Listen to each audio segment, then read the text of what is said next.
Selamat siang, Bapak Ibu. Kami dari kelompok 12 akan mempresentasikan industri dari keju cheddar. Pertama, ada saya, Raga Nanda dengan NIM 088, ada Yasin NIM 094, ada Satria dengan NIM 106, ada Kak Putu dengan NIM 082, Kajian dengan NIM 064, dan Kak Fadli dengan NIM 090. Next.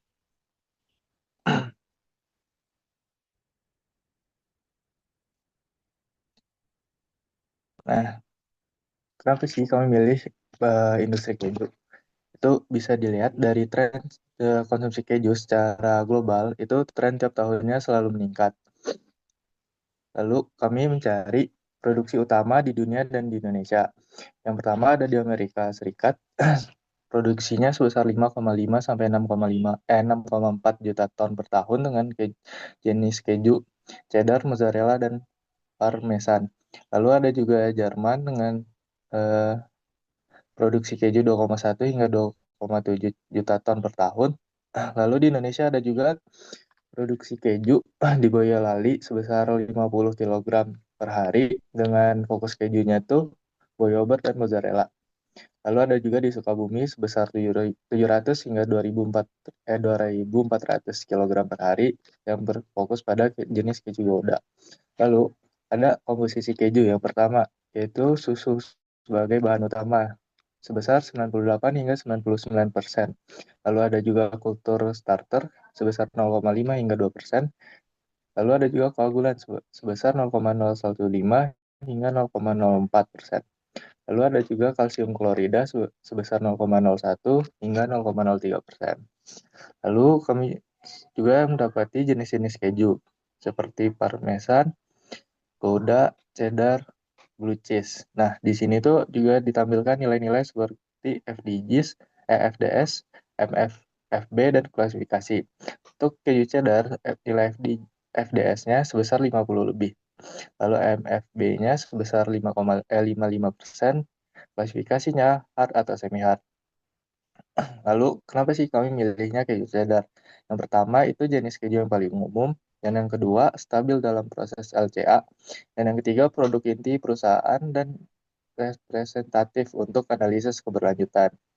Lalu, kenapa keju cheddar itu yang paling populer dan dipakai untuk apa saja? Keju cheddar populer karena rasanya yang kaya dan serbaguna. Biasanya dipakai untuk burger, sandwich, pasta, saus, cemilan, hingga masakan malam. Next.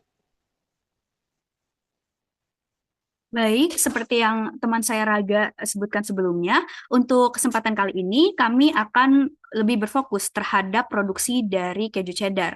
Proses pembuatan dari keju cheddar itu sendiri akan dimulai dari bahan utamanya, yaitu adalah sebuah susu mentah yang berkualitas tinggi. Begitu susunya diterima, susu kemudian akan segera didinginkan pada suhu kurang dari 4 derajat Celcius untuk menjaga kesegaran dan mencegah pertumbuhan mikroba.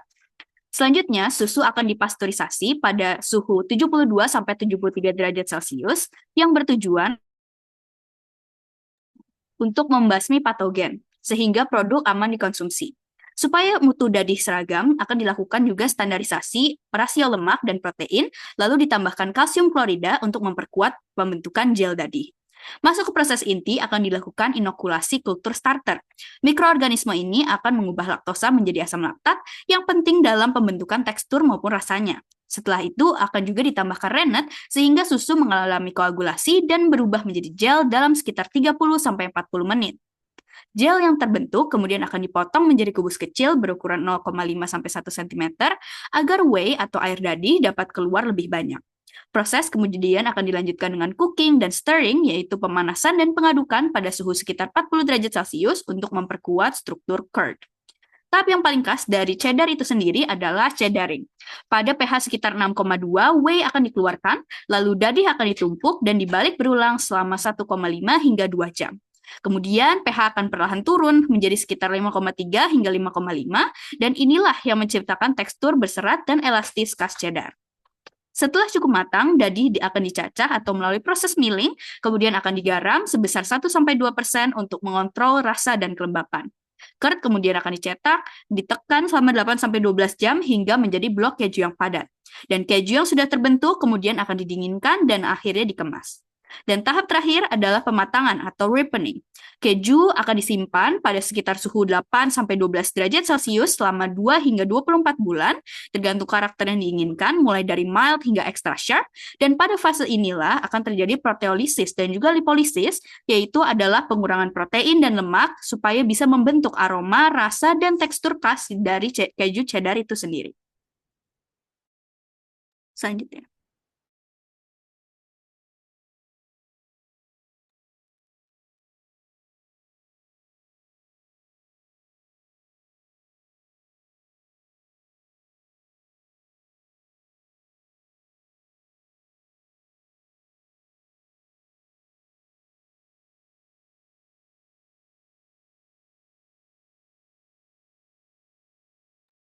Selanjutnya kita akan ngebahas tentang limbah yang dihasilkan dari proses produksi keju cheddar. Pertama, untuk limbah cair yang dari bahan baku atau susu mentah memiliki sumber aktivitas penerimaan atau penyucian tangki dengan limbah utamanya adalah campuran susu dan air yang karakteristiknya memiliki kandungan organik yang tinggi ataupun BOD atau COD-nya yang sangat tinggi. Kedua, dari aktivitas standarisasi susu dengan limbah utamanya adalah buttermilk yang berlebih dengan karakteristiknya masih kaya dengan nutrisi. Kedua, limbah cair dari proses utama atau whey. Sumber aktivitas yang dapat diberikan adalah koagulasi dan pemisahan didih keju cheddarnya. Dengan limbah utama adalah whey keju tersendiri, dengan karakteristiknya memiliki cairan kekuningan yang suhunya sampai 30-40 derajat Celcius. Selanjutnya adalah limbah cair dari bahan tambahan, pencucian, dan sanitasi. Sumber aktivitas dari limbah ini adalah pertama, penggaraman keju, yang limbah utamanya adalah brin bekas tinggi garam. Karakteristiknya adalah salinitas yang sangat tinggi dan mengandung sisa lemak dan protein keju. Kedua, dari cleaning in place atau CIP, yang limbah utamanya adalah air limbah tersebut, yang sumber limbahnya dari larutan NaOH. Karakteristiknya adalah pH yang sangat basa atau sangat asam, yang mengandung bahan kimia pembersih atau sisa susu dan keju. Ketiga, pemanasan dan pendinginan, dengan limbah utamanya adalah kondensat dari proses tersebut, karakteristik sangat besar, volumenya, dan kandungan organiknya sangat rendah. Keempat, sanitasi karyawan seperti toilet dan kantin, yang limbah utamanya adalah sanitary wastewater, yang karakteristiknya adalah mirip dengan limbah domestik. Selanjutnya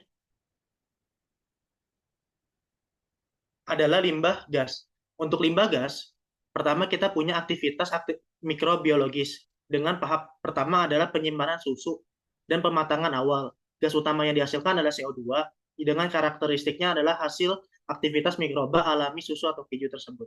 Kedua, penyimpanan susu yang gas utamanya NH3, karakteristiknya adalah dihasilkan dari mikroba perombak protein. Ketiga, inokulasi dan pre-ripening dengan gas utamanya CO2, yang karakteristiknya adalah produk samping dari fermentasi laktosa tersebut. Keempat adalah cheddering atau ripening, yang gas utamanya adalah H2S, dan senyawa volatil seperti asam lemak, ester, dan alkohol, yang karakteristiknya adalah membentuk aroma keju khas dari cheddar tersebut. Kedua adalah limbah gas dari proses termal, pertama dari terminasi atau pasteurisasi susu, yang gas utamanya uap air. Kedua adalah terminasi yang pasteurisasi dari proses boiler pemanas, yang gas utamanya CO2. Ketiga, limbah gas dari aktivitas utilitas, yaitu sumber utilitasnya dari boiler di generator dengan gas utamanya NOx atau NO dan NO2. Kedua, dari proses sumber utilitas boiler dan sistem berbasis amonia, gas utamanya NO3, dan boiler utilitas lainnya seperti CO2. Selanjutnya. Untuk limbah padat sendiri dibagi menjadi dua. Yang pertama adalah limbah padat organik dan yang kedua limbah padat non-organik. Untuk limbah padat organik, yang pertama adalah keju sisa atau cheese trim yang berasal dari pemotongan baut keju, pembentukan dan pressing keju, serta penggilingan dadi berlebih. Bentuk limbah ini sangat bervariasi dan memiliki tekstur yang rapuh dan padat, dan terdapat komposisi seperti tertulis di tabel yang tertera. Yang kedua adalah dadi halus atau curd fines, yang tahap sumbernya berasal dari pengadukan dan pemotongan gumpalan keju. Tekstur limbah ini sangat halus dan jika terkumpul akan terasa seperti lumpur. Warnanya adalah putih kekuningan dan komposisinya identik dengan dadi keju. Serta limbah ini rentan terhadap degradasi oleh mikroba. Dan yang terakhir ada lumpur dari instalasi pengolahan air limbah yang berasal dari pengendapan air limbah serta dewatering. Sebelum dewatering, limbah ini memiliki karakteristik kental berwarna coklat dengan bau bahan organik menyengat, tapi setelah dewatering, limbah ini berupa padatan lembab mirip tanah kompos. Limbah ini kaya fosfor, karbon, nitrogen, makronutrien, mengandung logam berat dalam konsentrasi rendah, serta memiliki pH berada pada rentang 6,05 sampai 12,1. Untuk limbah padat non-organik, yang pertama berupa kemasan yang berasal dari tahap distribusi. Untuk kemasan primer, limbah ini ada plastik film dan wadah kaku dengan bahan polipropilena atau HDPE. Untuk kemasan sekunder atau tersier, limbah ini berupa kardus atau film elastis berbahan LLDPE. Yang kedua adalah limbah operasional padat. Limbah operasional padat ini merupakan berasal dari peralatan operasi yang sudah selesai penggunaannya dan umumnya bernilai tinggi. Dan yang terakhir adalah limbah padat B3, terutama limbah padat B3 padat, yang sumbernya adalah jaringan bahan kimia pekat atau material terkontaminasi lainnya. Untuk karakteristik limbah ini berbahaya dan atau beracun untuk lingkungan dan atau untuk kesehatan manusia.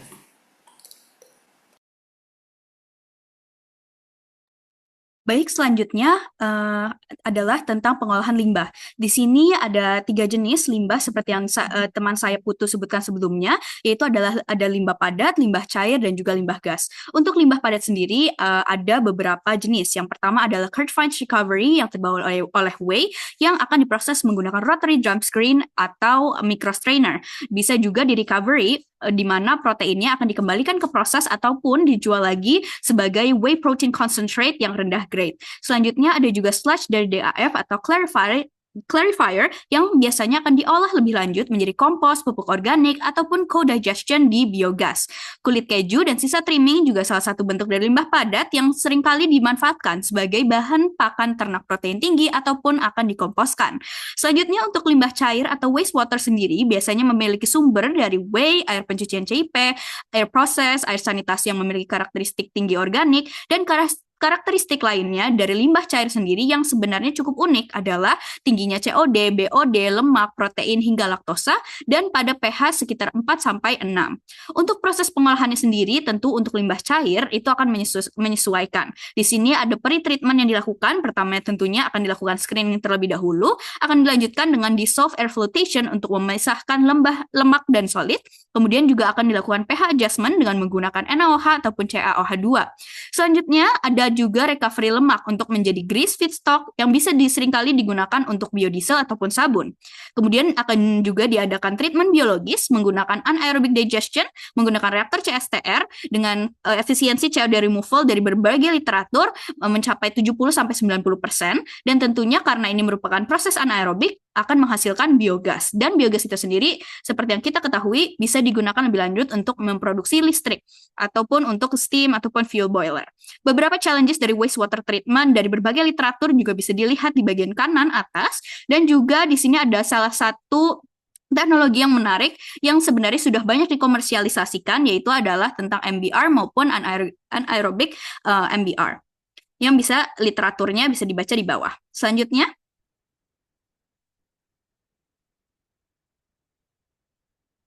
ada beberapa literatur lebih lanjut. Di sini salah satunya adalah dari Barati 2013, di mana ditujukan untuk mengetahui parameter lebih lanjut tentang kualitas baku mutu dari limbah cair yang seringkali digunakan. Untuk World Bank Report, baik dari sisi pH, BOD, COD, TSS, bisa dilihat di bagian kiri atas. Kemudian untuk hasil karakteristik dari wastewater industry sendiri juga diambil dari berbagai literatur dengan waste type yang berbeda-beda juga bisa dilihat di bagian kiri. Secara general, kita juga dapat melihat range dari COD, BOD, pH, TSS, dan TSC itu seperti apa, bisa dilihat di bagian kiri bawah. Kemudian juga proses menggunakan anaerobik maupun aerobik untuk pengolahan limbah-limbah ini, itu bisa dilihat di bagian kanan, dan bagaimana loading rate-nya itu cukup mempengaruhi untuk proses dari aerobik maupun anaerobiknya itu sendiri. Baik, selanjutnya. Kemudian untuk limbah gas yang paling umum di industri dalam pengolahan susu itu biasanya berasal dari proses pemanasan menggunakan gas atau minyak. Karena kedua proses ini biasanya menghasilkan emisi yang besar dalam CO2, dalam NOx, dalam SO2 maupun debu halusnya. Sehingga untuk penanganan emisinya umumnya biasanya akan menggunakan pertama adalah dust collector untuk menangkap debunya dulu dari proses pengeringan susu, kemudian juga ada wet scrubber, serta juga biasanya ada sistem kontrol emisi pembakaran pada boiler yang tujuannya adalah secara general untuk mengurangi jumlah dari CO2, NOx maupun SOx dulu sebelum gas buangnya akan dilepaskan ke udara. Untuk emisi dari FOC itu sendiri akan biasanya ditangani melalui ventilasi terkontrol ataupun filter karbon aktif supaya tetap bisa memenuhi batas emisi yang diperlukan. Selanjutnya,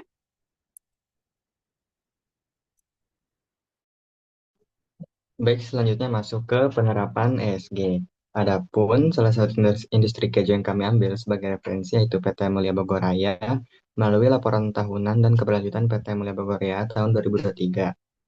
Untuk yang pertama itu environmental, perusahaan menggunakan materi ramah lingkungan seperti kertas ramah lingkungan dan plastik daur ulang. Lalu untuk pengelolaan emisi GRK atau gas rumah kaca, perusahaan melakukan pelaporan GRK pada skop 1 dan 2, intensitas emisi, serta upaya pengurangan. Selain itu, perusahaan juga meningkatkan efisiensi energi untuk menekankan emisi gas rumah kaca tersebut. Untuk efisiensi energi sendiri itu bisa melalui penggunaan alat elektronik hemat energi, peran penerangan alami di area produksi, dan kampanye hemat listrik. Dan hal tersebut dibuktikan dapat menurunkan total emisi CO2 sebesar 2,8% dari tahun sebelumnya, yaitu sekitar 4.700 ton CO2, dan menjadi 4.500 ton pada tahun 2023. Lalu intensitas emisi juga menurun menjadi 0,19 ton CO2 per ton produksi, menunjukkan peningkatan efisiensi energi tanpa menurunkan produktivitas. Lalu untuk konsumsi air sendiri, perusahaan juga melakukan penghematan, himbauan karyawan untuk melakukan hemat air, pelaporan penggunaan air bersih, dan monitoring. Lalu untuk pengelolaan limbah dan pengelolaan lingkungan, perusahaan menangani sekitar 67.000 ton limbah B3 melalui pihak ketiga berizin dan mengolah sekitar 23,73 megaliter limbah cair di fasilitas internal sebelum dibuang. Lalu untuk penerapan sosial, perusahaan menekankan sekitar 4 poin yaitu ketenaga kerjaan, tanggung jawab produk, komitmen pelayanan, dan masyarakat, seperti dampak operasi terhadap masyarakat, kegiatan TJSL atau tanggung jawab sosial dan lingkungan, dan juga pengaduan masyarakat.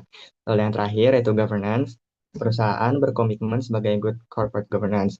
Lalu perusahaan juga menerapkan tata kelola dan strategi berkelanjutan. Lalu perusahaan juga menjalin keharmonisan antar stakeholders yang mengandung poin dependensi, responsibility, tension, influence, diverse, perspective, dan proximity. Adapun penerapan SG yang kami ambil ini merupakan ringkasan. Untuk versi lengkapnya dapat diakses melalui laporan tahunan dan keberlanjutan PT Mulia Bogoraya tahun 2003. Next.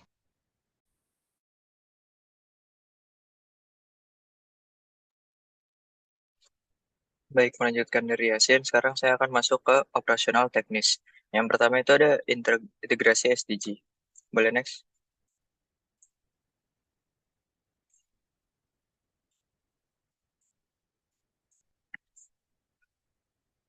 Seperti yang tadi Kak Fadli udah bilang bahwa limbah cair keju ini memiliki BOD COD yang sangat tinggi.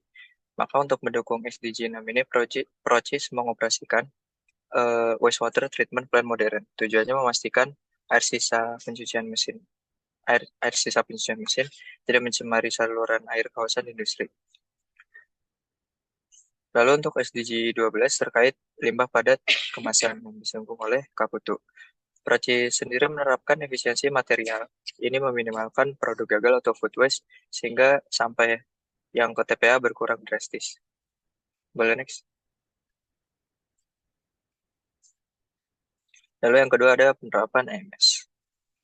Kami menganalisis bahwa Procis ini menerapkan EMS berbasis siklus PDCA sesuai teori manajemen lingkungan. Boleh next? Pada tahap plan, manajemen merencanakan target zero accident dan kepatuhan 100% terhadap baku mutu limbah yang ditetapkan pemerintah. Lalu pada tahap do, di tahap pelaksanaan ini dilakukan segregasi. Limbah B3 dipisah dari limbah domestik, lalu operasi IPAL bekerja 24 jam, memantau parameter limbah cair. Boleh next? Tak lupa juga di tahap cek dilakukan uji laboratorium rutin terhadap pH, BOD, dan TSS setiap hari. Lalu yang terakhir, pada tahap X, jika ada inefisiensi, dilakukan perbaikan proses. Misalnya, inovasi modifikasi kemasan untuk mengurangi penggunaan plastik. Nah, ya. Sebagai penutup, dapat disimpulkan bahwa industri keju ini sangat kompleks, seperti yang dipaparkan oleh Raga dan Kajian. Lalu, mengikuti itu, tantangan limbah juga sangat signifikan, seperti yang dibilang oleh Kak Putu dan Kak Fadli. Namun dengan penerapan ESG, SDG, dan EMS yang saya dan Yasin paparkan, PT Mulia Bogoraya ini membuktikan bahwa industri keju bisa berkelanjutan. Oke, sekian presentasi dari kelompok kami. Terima kasih. Terima kasih, mantap.